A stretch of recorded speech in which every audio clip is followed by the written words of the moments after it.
ह्या राष्ट्रहित जोपासणाऱ्या संघटनेच्या आजच्या महाराष्ट्राच्या प्रमुख पदाधिकाऱ्यांच्या ह्या पत्रकार परिषदेमध्ये आपण औरंगाबाद म्हणण्यापेक्षा आता आपण छत्रपती संभाजीनगर म्हणायला हवं आणि म्हणलंच पाहिजे। इथे या पत्रकार परिषदेमध्ये मी आपलं सर्वांचं स्वागत करतो।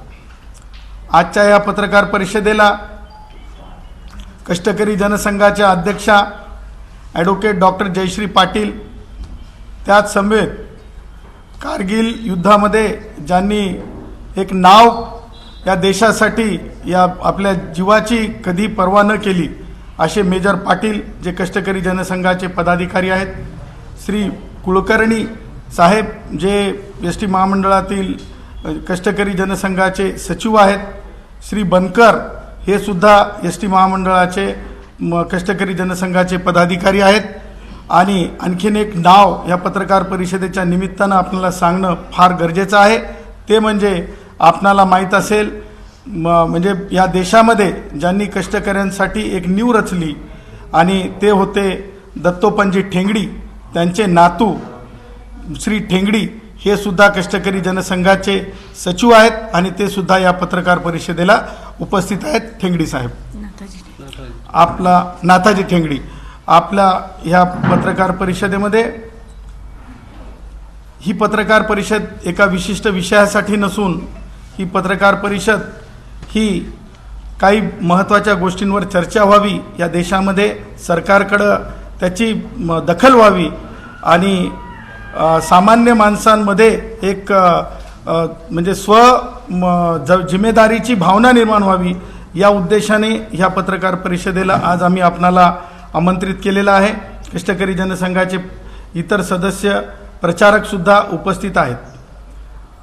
मला या पत्रकार परिषदेच्या निमित्तानं सगळ्यात अगोदर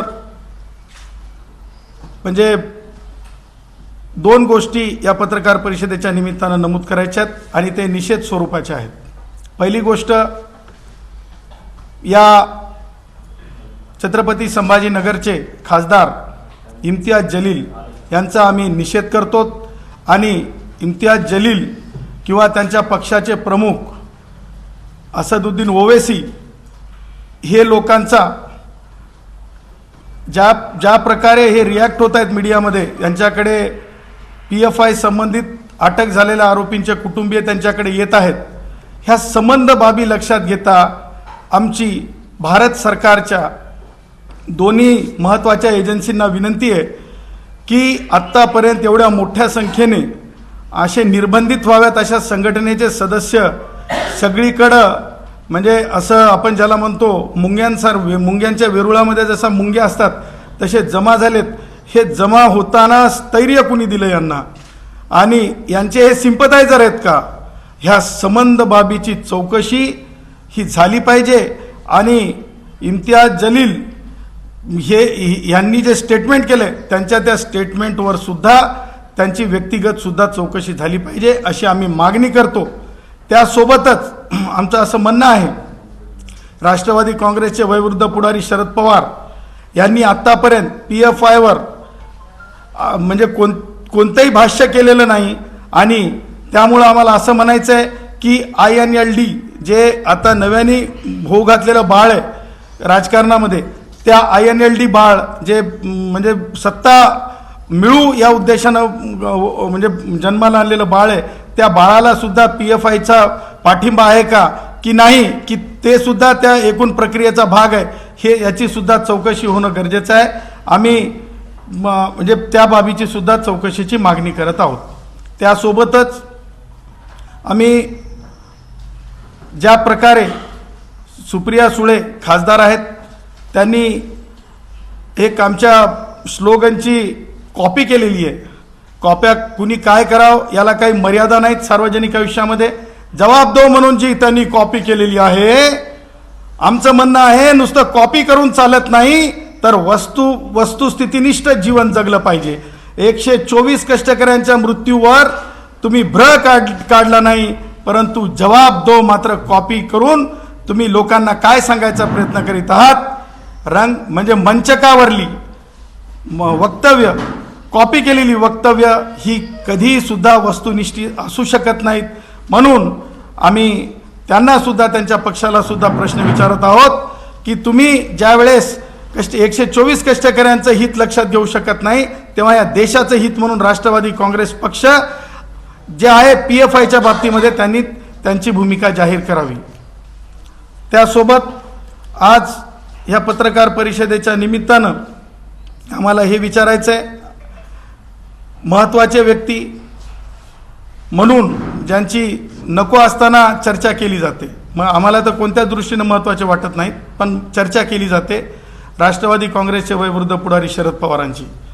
आम्हाला ह्या पत्रकार परिषदेच्या निमित्तानं सांगायचं आहे, श्री शरद पवार यांच्या विरुद्ध मलबार हिल पोलीस स्थानकात आणि पुणे येथे जे आहे डॉक्टर जयश्री पाटील यांनी तक्रार दाखल केलेली आहे.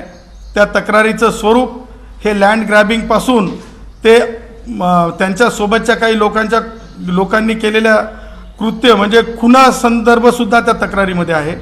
त्या संदर्भात CID चौकशी करत आहे. आत्तापर्यंत ते कुठेही आलेलं नव्हतं, पण पहिल्यांदा आम्ही या क्रांतिकारी नगरामध्ये आम्ही सांगत आहोत की त्या जयश्री पाटील यांच्या तक्रारीची चौकशी CID करत आहे.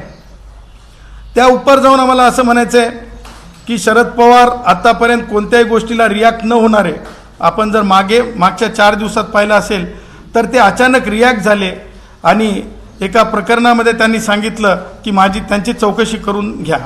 म्हणजे शरद पवार, आम्ही म्हणत नाहीत घाबरलेत का, परंतु त्यांनीच सांगावं की त्या एवढ्या लवकर रिॲक्ट होण्यामागचं काय कारण होतं. अर्थातच ह्या देश हितकारी बाबी होत असताना मला आजही म्हणायचं आहे की येणाऱ्या काळामध्ये दाऊद इब्राहिमचा जो काळ होता त्या काळाची पुनरावृत्ती करण्यासाठी कोणी सपोर्ट तर करत नाहीत ना, असं आम्ही म्हणत नाहीत, परंतु तोही काळ जो होता दाऊद इब्राहिमच्या बॉम्ब ब्लास्टचा, तोही काळ जो होता शरद पवार सत्तेतला होता. त्यामुळं आज आम्ही आपल्या माध्यमातून छत्रपती संभाजीनगरमधील सुजाण नागरिकांना, या देशातील हिंदुस्थानी जे भारतीय संविधानावर विश्वास करतात त्या नागरिकांना आम्ही सांगू इच्छितो की यंत्रणेवर तर विश्वास ठेवाच. ज्या प्रकारे PFIची कारस्थानं असतील, आज हे राष्ट्रीय स्वयंसेवक संघाचं ऑफिस टार्गेट असल्याचं ज्या प्रकारे यंत्रणेच्या माध्यमातून बोललं गेलं, उद्या कदाचित भारतातल्या भिक्खू संघाला सुद्धा हे टार्गेट करतील, याच्यामध्ये नवल नसणार आहे. त्यामुळं या देशाची शांतता अबाधित राखण्यासाठी सामान्य नागरिकांनी सुद्धा सतर्क राहिलं पाहिजे, असं आव्हान या पत्रकार परिषदेच्या निमित्तानं आम्ही करत आहोत.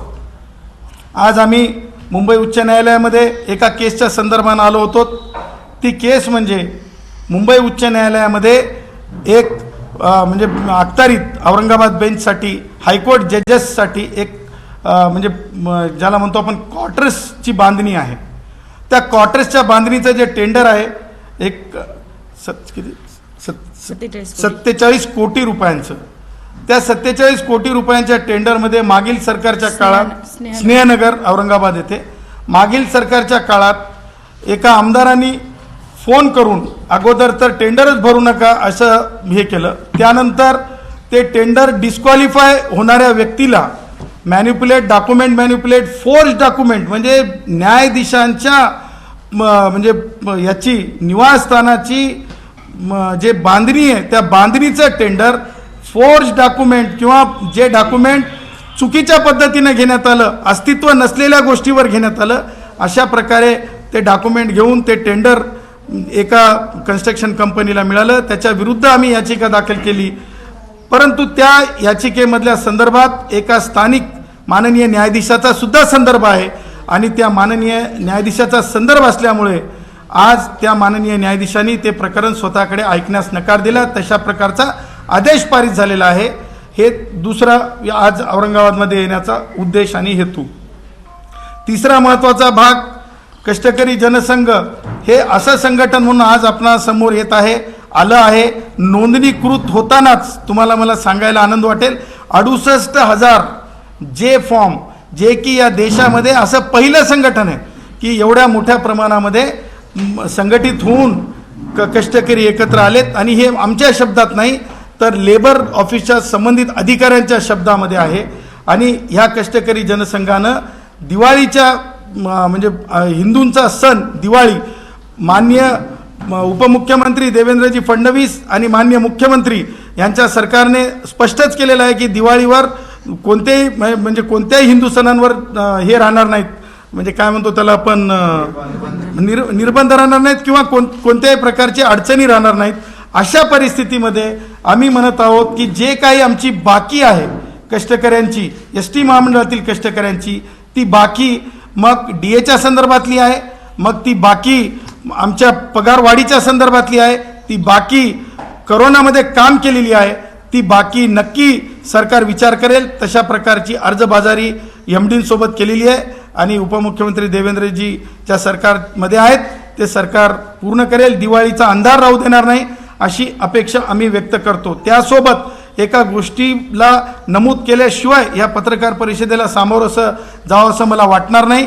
ती बाब म्हणजे ह्या छत्रपती संभाजीनगरामध्ये एक गोष्ट, एक बाब, एक प्रकार घडला. तो प्रकार अत्यंत निंदनीय आहे माझ्या दृष्टीनं, कारण त्या विद्यापीठाचे मी आणि डॉक्टर जयश्री पाटील विद्यार्थी राहिलेलो आहोत. छत्रपती शिवाजी महाराज, डॉक्टर बाबासाहेब आंबेडकर यांनी कधीही सुद्धा तशा प्रकारच्या वर्तनाला म्हणजे सावली दिलेली नव्हती. परंतु ज्या प्रकारे शुद्धीकरण नावाने छत्रपती शिवाजी महाराजांच्या पुतळ्याजवळ काही लोक गेले आणि पळूनही गेले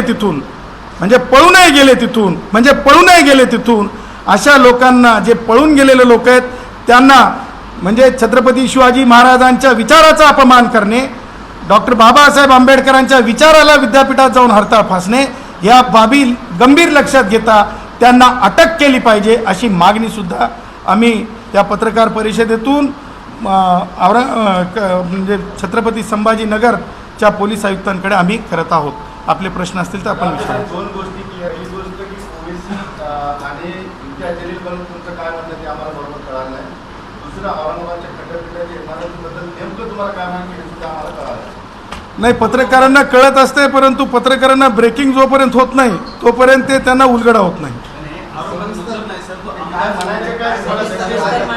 आता एकेकानं जाऊ, आता ओवेसी आणि हे तिकडे जाऊ, ओवेसी आणि तिकडे जाऊ. इमारतीचा काय गोंधळ आहे तो सविस्तर सांगा आणि ओवेसी बद्दल तुमचं काय.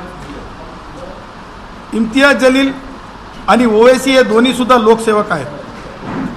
लोकसेवक या नात्यानं आमचं असं म्हणणं आहे की कोणत्याही इन्व्हेस्टिगेशन एजन्सीला डिस्टर्बन्स निर्माण होईल, लोकांमध्ये पॅनिक निर्माण होईल आणि काहीतरी अघटित घडेल असं वक्तव्य करण्यास भारताचं संविधान मुभा देत नाही. हे बऱ्यापैकी इम्तियाज जलीलला आणि ओवेसीच्या पक्षाला माहीत असायला पाहिजे. परंतु ज्या प्रकारे PFIच्या संदर्भानं इम्तियाज जलीलनी विक्टिम कार्ड खेळणं सुरू केलं, सांगण्यात आलं की पुरावे नसेल तर पुरावे कुठे द्यायचे, पुरावे काय एखाद्या ठिकाणी एखाद्या बैठकीमध्ये आणून यांना दाखवायचे का, पुरावे हे संबंधित न्यायालयामध्ये दाखवले जातील. आणि तोपर्यंत हस्तक्षेप करण्याचा दस्तूर खुद माननीय सर्वोच्च न्यायालयाने अनेक प्रकरणात सांगितलेलं आहे की तपासामध्ये कोणी हस्तक्षेप करत नाहीत. म्हणून पुराव्याची चर्चा घडवून आणून इम्तियाज जलील हे भारतामध्ये विघटन घडवून पाहणाऱ्या संघटनेला स्थैर्य देण्याचं काम करत आहेत का याची चौकशी झाली पाहिजे. आणि त्यांच्या सोबतच जे कोणी असतील, मग जे कोणी कार्ड खेळत असतील राजकारणासाठी, त्यांची सुद्धा चौकशी झाली पाहिजे.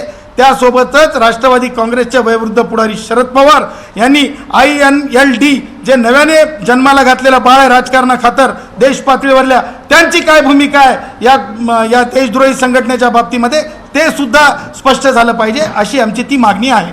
जलील यांनी कुठं म्हटलेलं नाही की पुरावा मला दाखवा किंवा सार्वजनिक ठिकाणी दाखवा, त्यांनी कोर्टातच सादर करावे असंच म्हटलं. जलील यांनी काय म्हणलंय ह्याच्यापेक्षा पुराव्यावर जलील बोललेत हे फार महत्वाचं आहे. आणि पुराव्यावर बोलताना जलील यांचं वक्तव्य मी काही माध्यम जे माझ्या समोर ठेवलेत त्या माध्यमाचा हवाला देऊ शकतो की त्यांनी असं म्हणजे रेटून बोलण्याचा प्रयत्न केलेला आहे की जे इनोसेंट आहेत त्यांना त्रास देऊ नका. म्हणजे काय म्हणायचं त्यांना की इनोसेंट लोकांना देश पातळीवर देश वाचवाय, देशामध्ये अघटित काही घडू नये असं वाचवणाऱ्या संघटनेला वाचवण्याचा त्यांचा प्रयत्न नाही का? कोण क्लीन चिट देणार?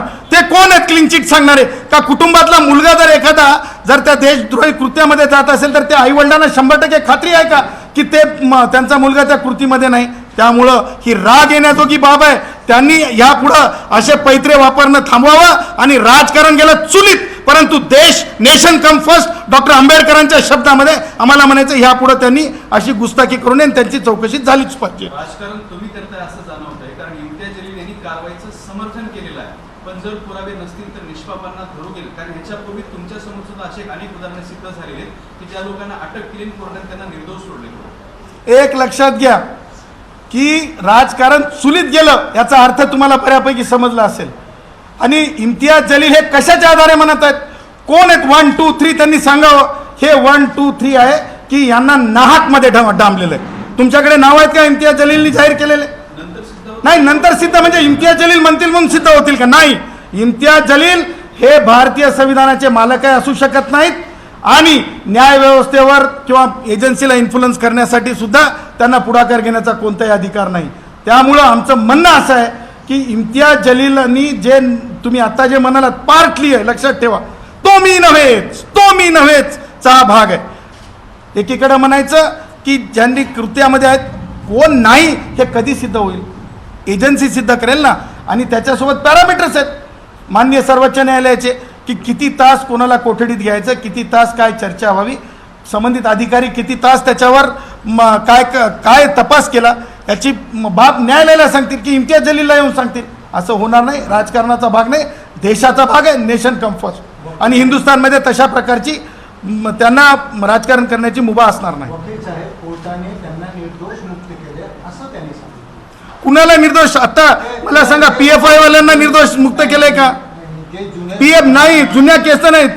मी तुम्हाला बातमी वाचून दाखवू शकतो, मी रेफरन्स देऊ शकतो या चॅनल्समधला, रेफरन्स देऊ शकतो मी. एक लक्षात ठेवा, जेव्हा नॅशनॅलिटीवर, नेशनवर जेव्हा आम्ही बोलतो तेव्हा आम्ही सगळी माहिती घेऊन बोलतो आणि आम्ही म्हणजे संविधान शुद्ध हेतू आहे आमचा हेतू हा नाही काय त्यांची आमची शेती आहे का बाजूबाजूला. परंतु अँटी नॅशनल ओबीसी आणि खासदार इम्तियाज जलील अँटी नॅशनल. आमचं म्हणणं आहे त्यांनी जे वक्तव्य केलंय त्या वक्तव्याच्या आधारे आमचं म्हणणं आहे चौकशी झाली पाहिजे. ते कोणते नॅशनल आहेत ते लक्षात येईल. आमचं म्हणणं आहे विना चौकशी काही होऊ शकत नाही आणि त्यांनी सुद्धा यापुढे पुढाकार घेऊ नये. हा निर्दोष तो निर्दोष ते सांगणार आहेत का? मला सांगा, तुमच्या ह्या पत्रकार परिषदेतून मला प्रश्न विचारायचा आहे. ते म्हणतायत ना निर्दोष कोणत्या निर्दोषाला उचललंय पोलिसांनी ते सांगा. दाखले दिलेत यापूर्वीच्या अनेक केसेसमध्ये मुस्लिम तरुण हे पुन्हा निर्दोष सुटलेले आहेत. अगदी 6-6 वर्षानंतर काही तरुण निर्दोष सुटले.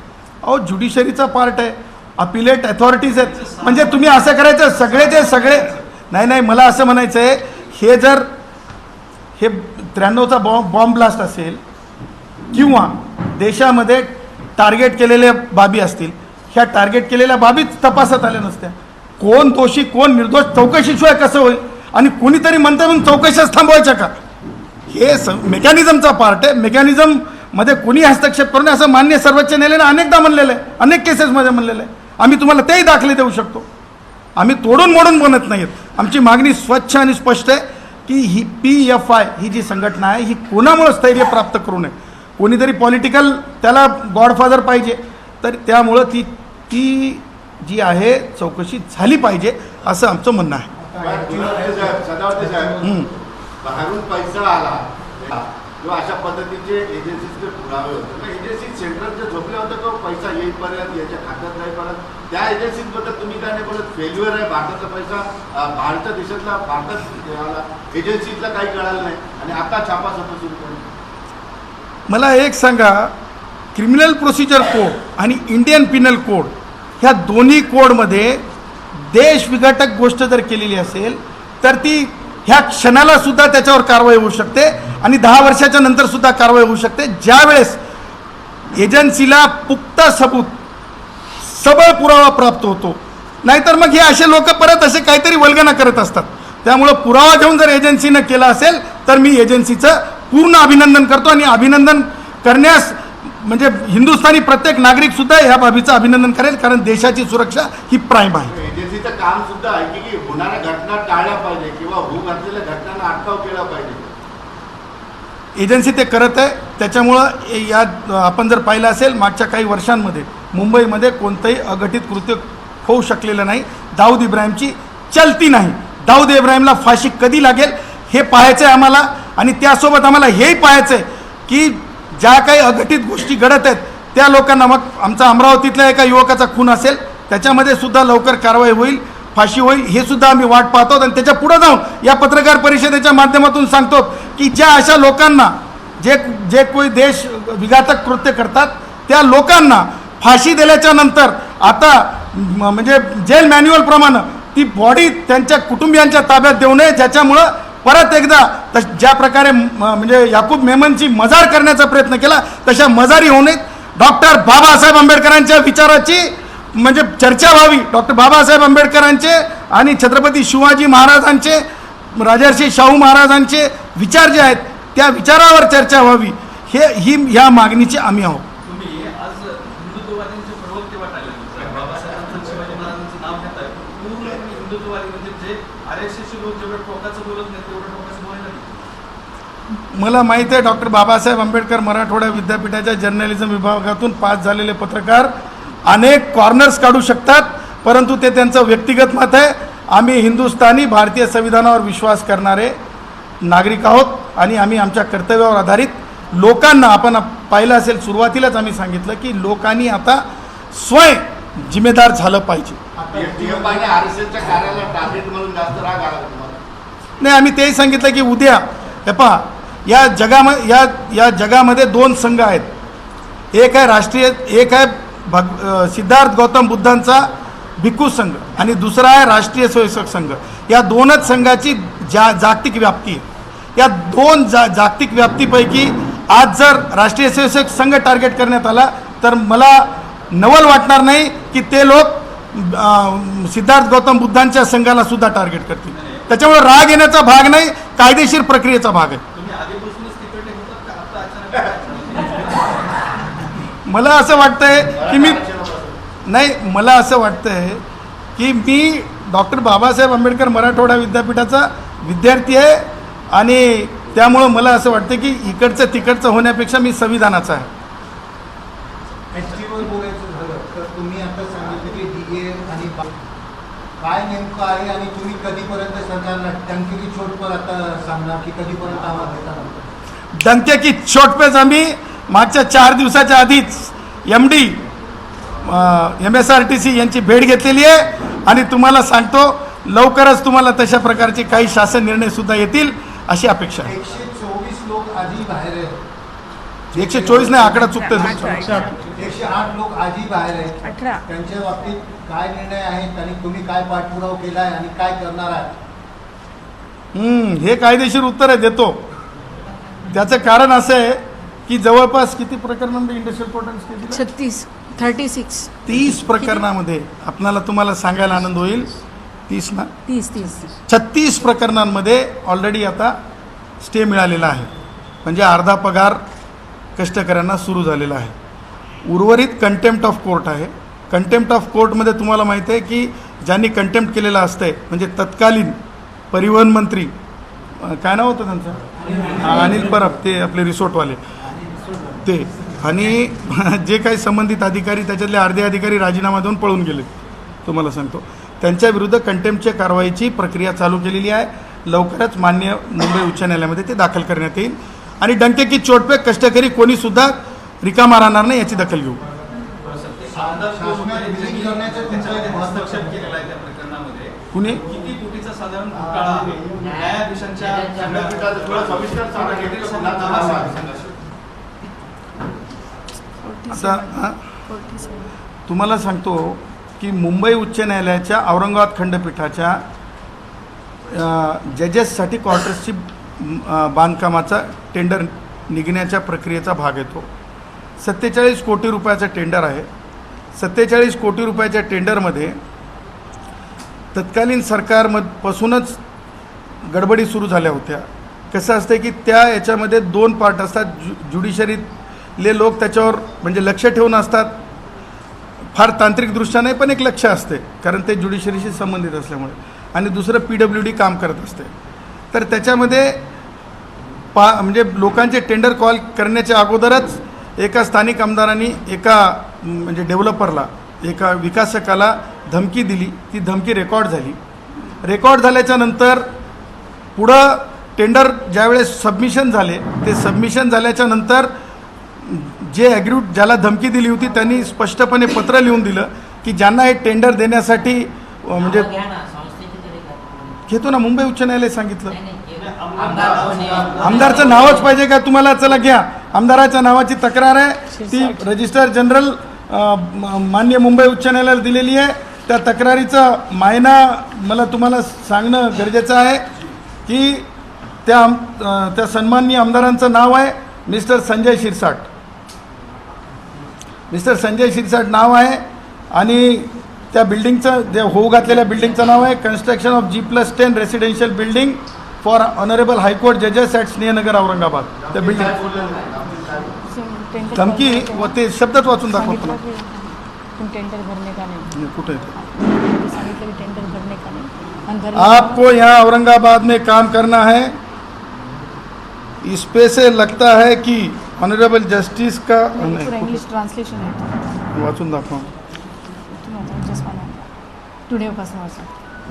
Today on dated 16/9/2022 at 11:30 a.m. in PWD campus office I met with PA of MLA Sanjay Shirsat and the PA Raju Rajput said that you take your petition back, otherwise we will destroy your career through RTI Act and with any other thing, and don't take enmity with MLA, and also said आपको यहाँ औरंगाबाद में काम करना है, and also given a warning for answering that. I said for justice I filed the petition, the injustice happened with me, I request them, but the PA said that if you take enmity with MLA we will give you trouble and give warning to me. For answering this I said do whatever you want to do, why I take my petition back. On PA so and so told me to kill you, I did not afraid to murder you. This type of warning he gave me. That's why my life is in danger, and all things are said by MLA Sanjay Shirsat and his colleagues. आता सांगायचं तात्पर्य हे आहे की हे संजय शिरसाट एक आमदार आहेत, त्याच्यात त्यांची रेकॉर्डिंग पण आहे, त्यांची रेकॉर्डिंगसुद्धा आहे. ती योग्य वेळी माननीय न्यायालयाला देण्यात येईल. एक पार्ट. आता झालं असं, हां साहेब, हे it is related to judicial fraternity म्हणून हे रितसर ॲप्लिकेशन रजिस्ट्रार जनरल बॉम्बे हायकोर्टला देण्यात आलं. कारण एकदा एखादी गोष्ट याचिका म्हणून दाखल होते तर ते सबमिशन केवळ आणि केवळ त्या न्यायालयातच करावं लागतं डिरेक्शनसाठी. त्याच्यामध्ये झालं असं की म्हणजे तुमच्या डोळ्यांनी दिसेल की बीडला एक बिल्डिंग आहे, ती बिल्डिंग 5 मजल्याची आहे आणि त्या बिल्डिंगचं काम, सरकारी दवाखान्याच्या बिल्डिंगचं काम 7 मजले झाल्याचा खोटा एक पुरावा तयार करून त्या डेव्हलपरला तयार करण्यात आलं. आणि त्याच्यामध्ये सांगायचं तात्पर्य की त्या केसमध्ये माननीय एका न्यायमूर्तीचं सुद्धा नाव आलेलं आहे, प्रेयरमध्ये सुद्धा माननीय न्यायमूर्तीचं नाव आहे. आणि त्यामुळं एका संबंधित माननीय न्यायमूर्तींनी आज ती केस मुंबई उच्च न्यायालयाच्या औरंगाबाद खंडपीठात ऐकण्यास नकार दिलेला आहे. त्यामुळे ती केस आता चीफ जस्टिसच्या ऑनरेबल चीफ जस्टिस बॉम्बे हायकोर्टसाठी ऑर्डरसाठी जाईल. न्याय आज ऑर्डर केली ना, नॉट बिफोर म्हणून ऑर्डर झाली आहे. दादा, याच्यामध्ये त्यांनी धमकी का दिली होती? त्यांना दुसरा टेंडर द्यायचं होतं. बरोबर. त्यांचं जे टेंडर आहे वंडर कन्स्ट्रक्शन, या कन्स्ट्रक्शनला बीड चालू होण्यापासूनच त्यांनी सुरुवात केली होती. त्यांचं स्वतःचं कन्स्ट्रक्शन नाही ते मला माहिती नाही. जे ऑन फॅक्ट, कारण वकील आहोत, एक मर्यादा असते पक्षकाराकडून आल्या. परंतु आमचा जो पक्षकार आहे त्या पक्षकाराच्या विरुद्ध एकही पोलीस तक्रार नाही आत्तापर्यंत, एकही न्यायालयामध्ये त्याच्या विरुद्ध कोणतंही झालेलं नाही. तो डिफेम नाही आणि अत्यंत स्वच्छ चरित्र्याचा पक्षकार आहे. काम त्यांना अलाउड झालं होतं का? अलाउड झाल्यानंतर धमकी दिली नाही, टेंडर प्रोसेस सुरू होण्याच्या आधीच धमक्यांना सुरुवात झाली. त्यानंतर ही सत्य बाब दाखवली की बोगस डॉक्युमेंट आहे. त्यानंतर याचिका दाखल करण्यात आली आणि वर्कआउट ऑर्डर देण्याच्या 1 दिवस आधी त्यांना बोलवण्यात आलं, बोलून परत धमकी देण्यात आली आणि त्यानंतर लगेच आमच्या पक्षकारांनी रजिस्ट्रार जनरलकडे अर्ज केला की अशा प्रकारचा आमच्या जीवितास धोका आहे. आता जो कोणी काम करतंय त्याला काम दिलं याच्याबद्दल चौकशी व्हायला पाहिजे. सगळं ते त्याचाच म्हणजे bogus आहे. प्रोसेसचाच भाग आहे ना. म्हणून तर आम्ही म्हणलंय की आता न्यायाधीशांचं नाव घेता येणार नाही आणि पूर्ण तुम्हाला म्हणजे ते योग्य राहणार नाही. तुमच्या पक्षकाराचं नाव काय? आमच्या पक्षकाराचं नाव आहे Baba construction engineer and government contractor. Sir एसटीशी संबंधित एसटी कर्मचाऱ्यांनी 5.5-6 महिने संपर्क केला. सर म्हणजे माझी काही लोकांची ओळख नाही, काही सगळ्या अर्ध्यांची तर ओळख आहे माध्यमून. आपलं जर मी दैनिक लोकप्रश्न बर बीड, औरंगाबाद शहर बर डंके की चोट पर हो. विलीनीकरण 5 महिन्याचा पगार आणि हो. 7वा वेतन आहे कधी लागू? आता डंके की चोट पेच जे आहे MDंना भेटलेलं आहोत आणि विलिनीकरण ही प्रक्रिया सरकार जरी मायबाप आहेत तरीसुद्धा दत्तोपंत ठेंगडी यांच्या विचारातून सरकार जरी आपले असले तरीसुद्धा कष्टकऱ्यांनी आपली मतं आपल्या गरजा सरकारकडे मांडायच्यात आणि सरकारने विद्यमान उपमुख्यमंत्री देवेंद्रजी आणि विद्यमान मुख्यमंत्री यांनी कधीसुद्धा विलिनीकरणाला नकार दिलेला नाही. त्या उलट जर आपण पूर्वीची जर मुलाखत पाहिली उपमुख्यमंत्री देवेंद्रजी यांची तर आपल्या लक्षात येईल की त्यांची भूमिका एस टी महामंडळातील कष्टकऱ्यांच्या प्रती किती पॉझिटिव्ह आहे. त्यामुळे वेळ तर द्यावा लागेल आणि आम्ही पाठपुरावा करत आहोत. त्याच्यात वेगळं पण काय, ते असं नाही ना एका माणसाचं घर आणि त्यांनी जाऊन हे पत्र नको आणि आपण कौलं टाकून देऊ, असं नाही. आम्ही पाठपुरावा करत आहोत. डंके की चोट पे कष्टकऱ्यांना न्याय मिळवून देऊ. सर कालचं सुप्रीम कोर्टात तर तुम्ही सगळं प्रकरण ऐकलं हो. असेल. ते आता सगळा निकाल घेऊन भेटलेला आहे. तुम्हाला काय वाटतं धनुष्यबाण चिन्ह शिंदे गटाला मिळेल की शिवसेनेला? ते एक लक्षात घ्या, भारत निवडणूक आयोगाला आता संविधानिक अभ्यास म्हणून मी तुम्हाला सांगतो, तिथे त्यांना एक डिसाईड करावं लागेल की पार्लमेंटरी बॉडी आणि पॉलिटिकल बॉडी. आता पार्लमेंटरी बॉडीच्या बाबतीमध्ये जर समजा परत संदिग्धता आहे तर परत निवडणूक आयोगाला स्वतः माननीय सुप्रीम कोर्टात यावं लागेल. त्याच्यामुळे मला वाटतं आहे की विद्यमान मुख्यमंत्री शिंदे यांच्या पक्षाला शिवसेनेला मला वाटतं तूर्त तरी कोणताच धोका नाही, कारण तो विषय कॉन्स्टिट्युशनलच होणार आणि तो लार्जर बेंचलाच जाणार. आणि जर कायद्यामध्ये जर तरतूद तशा प्रकारची नसेल पार्लमेंटरी बॉडी आणि पॉलिटिकल बॉडी तर त्याच्यावर गांभीर्यानं परत एकदा मान्य सर्वोच्च न्यायालयात चर्चा करा. म्हणजे धनुष्यबाण शिंदेंचाच 100% डंके की चोट पे दुसरं कोणाचा होईल. कारण तुम्ही जर आज म्हणजे संख्येतले लोक पाहिले तर तुमच्या लक्षात येईल पदाधिकारी आणि लोकप्रतिनिधी. दुसरा प्रश्न हं. तुम्ही मागे म्हणाला होता की सगळ्या कामगारांचा मी दसरा मेळावा घेणार आहे, तुम्ही त्याची परवानगी मागितली असं हो. म्हणाला. काय झालं? तर आम्ही अर्ज केलेला आहे आणि आता ते प्रकरण न्यायप्रविष्ट असल्यामुळे त्याच्यामध्ये आम्ही इंटरव्हेन्शन ॲप्लिकेशन दाखल करतो. घेणार आहात का तुम्ही? हे पहा, आम्ही न्यायप्रविष्ट प्रकरण आहे, आम्ही इंटरव्हेन्शन ॲप्लिकेशन दाखल करतो. दादा शिंदे गट उद्धव ठाकरे गटात तर सगळं आता कायद्याच्या संकटात अडकलेलं आहे. तुम्ही कायद्याचे तथ्य आहात, सगळ्या गोष्टींकडे काय चाललंय मला तुमचं लक्ष नव्हतं, आत्ताच मी उत्तर दिलं की मुख्यमंत्री शिंदेसाहेबांच्या गटाला कोणताही धोका नाही. कायदेशीर कुठला धोका नाही? कसा धोका राहणार मला सांगा. कायद्यात तरतूद नसेल तर ते ब्रीच कोण करणार? मान्य सुप्रीम कोर्ट करण्याशिवाय दुसऱ्याला जोपर्यंत पार्लमेंट त्याच्यात अमेंडमेंट करत नाही तोपर्यंत अधिकार फक्त सुप्रीम कोर्टाला आहे आणि सुप्रीम कोर्टाला जाईपर्यंत तो वेळ निघणार. त्याच्यामुळे मला नाही वाटत की कोणताच धोका आहे त्यांना. निवडणूक आयोगाकडे गेल्यामुळे शिंदे गटाला फायदा होतो. नाही, आयोगाकडे गेला म्हणजे मान्य सर्वोच्च न्यायालयाने पाठवले. गेले म्हणजे काय, स्वतः थोडंच गेले. हे प्रकरण तिकडे गेलं. सर्वोच्च न्यायालयाने पाठवलं असं म्हणा तुम्ही. चुकीचे शब्द घेण्याच्या भानगडीत पडू नका. तुम्ही कुठे अडकणार आमच्याकडून? एकाच विद्यापीठातले शिकलेले आपण. हे सगळं ऐकून असं वाटायला लागले की तुम्ही पण शिंदे गटात जाण्याची तयारीत आहेत का काय? स्वातंत्र्यवीर सावरकरांच्या विचाराचे आम्ही दत्तोपंत ठेंगडींच्या कष्टकऱ्यांच्या पूर्ण विकासासाठी झटणारी आम्ही माणसं आणि डॉक्टर बाबासाहेब आंबेडकरांचे कष्टकऱ्यांच्या बाबतीतले विचार आम्ही पुढं नेणारी माणसं. आम्हाला राजकारणाचं फार जास्त देणं घेणं नसते आणि पत्रकारांचा तो स्वभाव असतो, तुम्ही प्रश्न विचारत राहा, आम्ही आमचं काम करत राहू. पण मला आमदार व्हायचं नाहीच का? संघाच्या नवीन रणनीतीनुसार संघ आता आंबेडकर विचार सोबत घेऊन जाऊ लागले. आधी आंबेडकरांना संघ जास्त लक्ष देत नव्हता. तेच विचार घेऊन तुम्ही नेमकं चाललेले RSS प्लस आंबेडकर. मला असं वाटतं की भारतीय संविधानानं पूर्ण मुभा दिलेली आहे. भारतीय संविधानानं प्रत्येक संघटनेला आणि जर वैश्विक संघटन जर राष्ट्रीय स्वयंसेवक संघ म्हणजे भारतीय भिक्खू संघ एवढं झालेलं असेल तर मला असं वाटतं की त्यांना प्रत्येकाला तो अधिकार आहे. जसं अहो मला एक सांगा, संविधान किती मानतं हा प्रश्न PFI किती मानते संविधान नाही सर, असं तुम्ही म्हणतो. ज्यांच्या गटात आहात त्याला प्रश्न आहे तुम्हाला.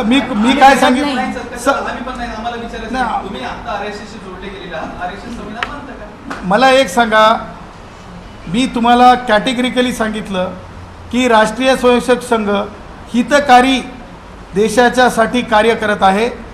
ज्या प्रकारे भारतीय भिक्खू संघ काम करते आणि स्वातंत्र्यवीर सावरकरांच्या आणि डॉक्टर बाबासाहेब आंबेडकरांच्या विचारावर काम करणं हे कधीही चुकीचं नाही. त्याच्यामुळं तुम्ही ह्या गटात त्या गटात मला घालवण्यापेक्षा भारतीय संविधानासोबत मी आहे हे मी तुम्हाला डंकेकी चोट सांगतो. पण असं म्हणायचं की RSS आणि भिक्खू संघाचे विचार एकच आहे असं पण दावा करणार नाही तुम्ही?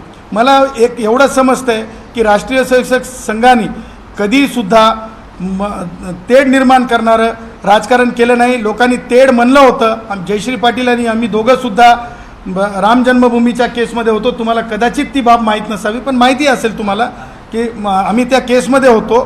तेव्हा आम्ही फार जवळून राष्ट्रीय स्वयंसेवक संघाला पाहिले आणि त्यांच्या विचारधारेला पाहिले. त्याच्यामुळं हे जोपर्यंत तुम्ही मत पूर्ण चोखाळून पाहत नाही तोपर्यंत हे तुमचे भुले भापटे विचार असेच राहणार. जेव्हा माझं म्हणणं आहे सरळ सरळ RSS आणि भिक्खू संघ दादा RSS आणि भिक्खू संघाची विचारधारा एकच आहे हे तुम्ही म्हणताय तर उद्या वाद होऊ शकतो. मी वादाची बाब करत नाही. मी सांगतो की दोनच विचार जागतिक विचार आहेत. हे माझं म्हणणं आहे. सारखे नाही. जागतिक विचार आहेत आणि दोन्ही विचार हे कधी सुद्धा कोणाला हार्म करणारे नाहीत. हे डंकेकी चोट पे सांगतो तुमच्यासाठी. पण एक नाही. माझं म्हणणं आहे की हिंदुस्थान म्हणून ते एक आहे, देश म्हणून एक आहे. कारण डॉक्टर बाबासाहेब आंबेडकरांनी सांगितलेलं आहे नेशन कम फर्स्ट. काही हिंदुत्ववाद्यांनी दिल्लीत संविधान जाळलं होतं सर, ते काय तुम्ही आता नव्या- त्याचं तुम्ही मला पाठवा, मी वाचून घेतो काय ते. तुम्ही म्हणताय म्हणून मी विश्वास नाही करणार. लोकांची विचारधारा आहे की तुम्ही म्हणताय आता दसऱ्याला शस्त्रपूजन असेल RSS. मला एक सांगा, शीख धर्मामध्ये किरपान पूजन आहे.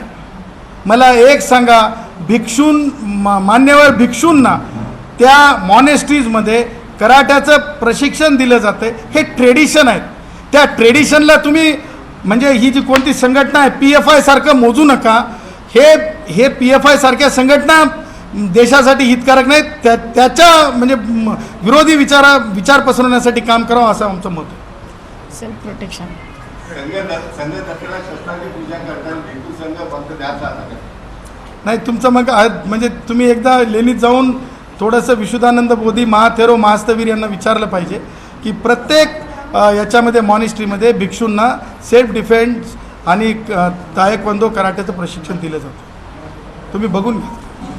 आमची जरा व्यवस्था करा तिकडे, आम्हाला घेऊन जरा. ABP माझा, उघडा डोळे बघा नीट.